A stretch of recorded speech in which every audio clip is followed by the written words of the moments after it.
I want to spotlight the increasing pressure that we are seeing among tech companies here to rein in President Trump's accounts. YouTube, following many others, including Twitter, that acted to remove President Trump's accounts, at least in the case of YouTube, temporarily here. To discuss that, I want to bring on Jim Steyer, the author of Which Side of History, as well as the CEO of Common Sense Media. And Jim, good to be chatting with you today. I mean, there's a bit of a pro-con here, right? Because you want to protect the integrity of these platforms and obviously don't want to be caught liable spreading problematic speech. What do you make of the moves we're seeing now as YouTube follows suit?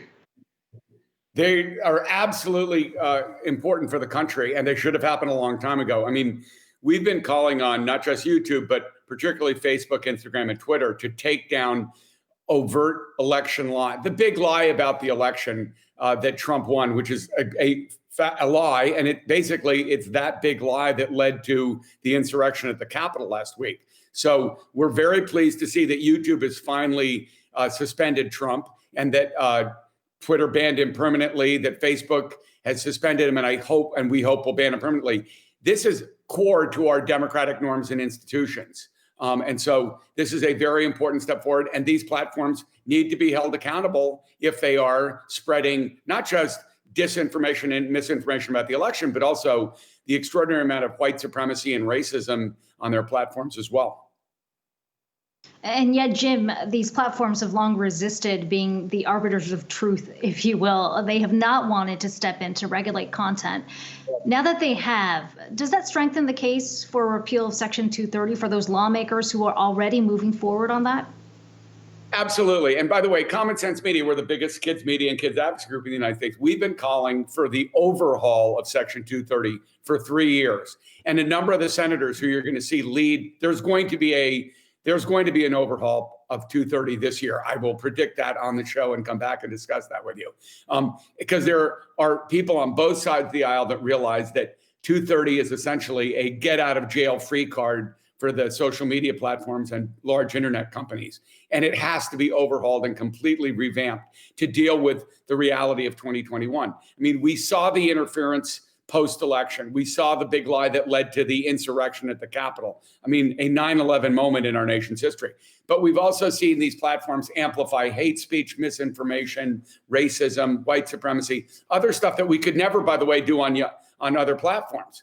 So it's critically important that there be a legislative regulatory solution, and there will be in 2021. And I think you're going to see lawmakers on both sides of the aisle, even though they're coming from different perspectives, push for this overhaul. And in the meantime, the companies have to continue their bans, period.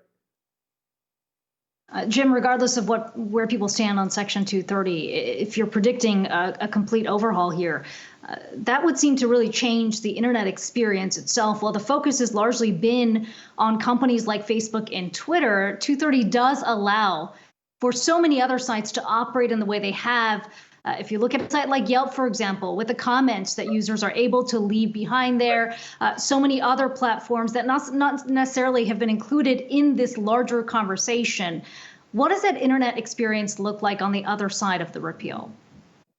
You're making a very good point. I would agree with you. It'll be more like a publishing experience, by the way. It'll be very similar to what you would see if you were watching broadcast or cable television or listening to over-the-air radio or reading newspapers. I mean, essentially, these are the biggest publishers in the world. You cannot forget that. Facebook has more than 2 billion members. They're bigger than Christianity. So they are the biggest publisher in the world. YouTube is one of the biggest publishers in the world. So is Twitter.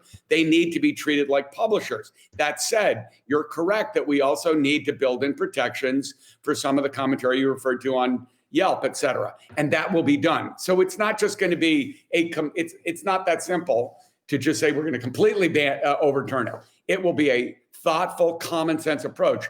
But these guys are huge publishers and they need to be treated that way. And the public needs to expect them to be treated that way as well. And Common Sense Media will lead that effort, because at the end of the day, what you see now is, and this is obviously Yahoo Finance, is businesses around the country are outraged by the election line. So this is going to change for the better.